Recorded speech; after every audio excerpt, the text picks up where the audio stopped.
Hindi lang isa, hindi lang dalawa, hindi lang din tatlo. Basta sa eleksyon, ingatan niyo lahat ng bagay na maging sanhi ng sunog. Yung lahat yun eh. Ang mga nakakatakot na hula ni Rudy Baldwin. Katapusan na ba ng mundo?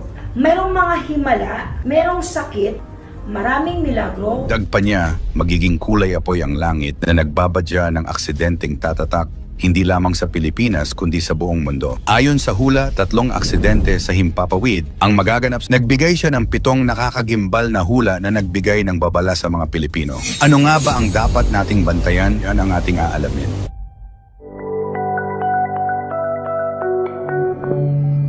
Bago nagsimula ang taong 2024, nagbigay si Baldwin ng mga hula sa parating na taon. Humakot ito ng milyong-milyong views sa YouTube at iba pang social media sites.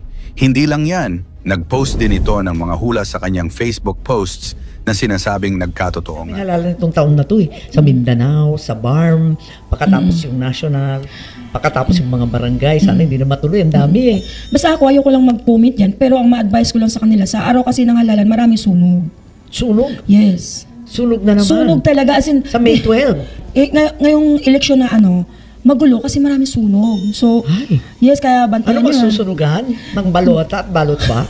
Ang 7, Bulkang Taal, isang matinding pagsabog. Tara sa mga pinakamainit sa hula ni Rudy ay ang pagbabalik ng aktibong Bulkang Taal. Ayon kay Rudy, maghahanda tayo sa isang malakas na pagsabog ng bulkan na ito sa taong 2025 na magdadala ng napakalaking pinsala. Kumbaga, itong taong 2025, ito na yung pinaka-eruption ng pinakamalakas.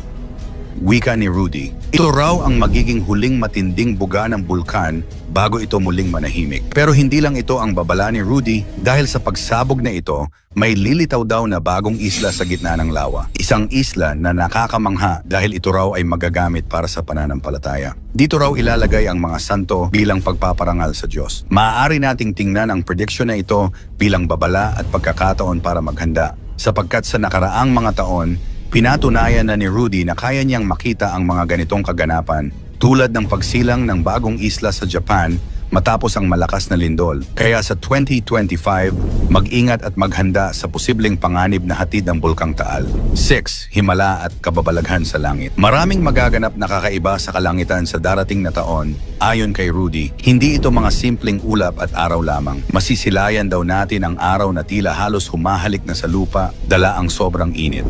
Alam mo yung masasabi mo sa sarili mo na nangyari ito sa panahon ni Noah, sa panahon ni Moises. Makikita nyo na po. Makikita nyo na po yung sa kalagdan. Dagdag pa niya, magiging kulay apoy ang langit na nagbabadya ng aksidenteng tatatak hindi lamang sa Pilipinas kundi sa buong mundo. Ayon sa hula, 3 aksidente sa Himpapawid ang magaganap sa 2025. Kung saan may kasamang kilalang personalidad ang malalagay sa peligro. Ang ganitong mga pangyayari ay babala sa atin na mag-ingat dahil kapag kumulimlim ang kalangitan ng biglaan, ito'y isang palatandaan na mayroong aksidenteng mangyayari. 5, bagong pandemya. Isa sa mga nakakagulat na prediction ni Rudy ay ang pagsulpot ng isang bagong sakit sa anyo ng bakterya. Hindi ito tulad ng COVID-19 na nakakahawa sa pamamagitan ng tao, ngunit mas mapanganib ito dahil sa ibang pamamaraan ng pag-atake. Paborito raw ng bakterya na ito ang ilong at mata.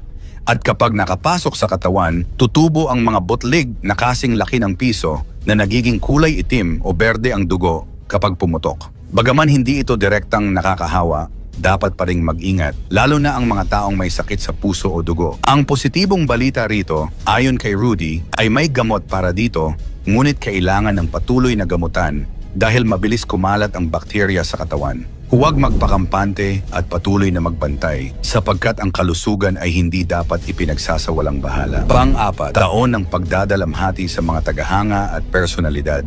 Ayon pa kay Rudy, 2025 ay isang taon na puno ng pagdadalamhati, lalo na para sa mga tagahanga ng mga sikat na personalidad. Sa taong ito, may ilang kilalang tao ang masasawi dahil sa aksidente, depresyon at sakit. Ilan dito ay mga veterano na tila hindi kinaya ang bigat ng buhay at nagdesisyon na wakasan na ang kanilang buhay. Nakakalungkot isipin na sa harap ng kamera, tila masaya ang kanilang ngiti, ngunit sa likod nito ay nagtatago ang kanilang hinanakit. Tinatayang tataas ang mga kaso ng depression at stress, hindi lamang sa mga artista, kundi pati na rin sa mga karaniwang tao. Lalo na sa mga OFW na mag-isa sa ibang bansa, may mga OFW pa na tila walang awa na biktima ng krimen gaya ng pagsunog ng buhay. Isang napakasaklap na senaryo na binigyang diin ni Rudy sa kanyang hula. Kaya't ipinapaalala niya sa atin ang halaga ng komunikasyon sa pamilya at pagpapalakas ng pananampalataya sa Diyos. Pangatlo, bagyong may dalang trahedya. 3 malalakas na bagyo ang tatama sa Pilipinas sa 2025 ayon kay Rudy. Hindi ito mga simpleng bagyo lamang kundi magdudulot ito ng matinding pinsala. Isa sa mga bagyong ito ang magdadala ng kakaibang lakas na tila kasama ang galit ng kalikasan. Kaya't nararapat lamang na maghanda ang bawat isa. Dagdag pa rito, ang mga bagyong ito ay hindi lang tatama sa karaniwang mga lugar na nasalanta na noon. Magdudulot din sila ng matinding baha, pagguho ng lupa at pagkasira ng mga tirahan sa mga hindi inaasahang rehiyon. Pangalawa, paglago ng krimen at kasamaan. Isang madilim na prediction pa ni Rudy ang pagtaas ng antas ng krimen, lalo na ang mga kagagawa ng mga sakim, gahaman, at mga traidor. Kasi ito pa namang taong 2025 is taon ng pag-traidor.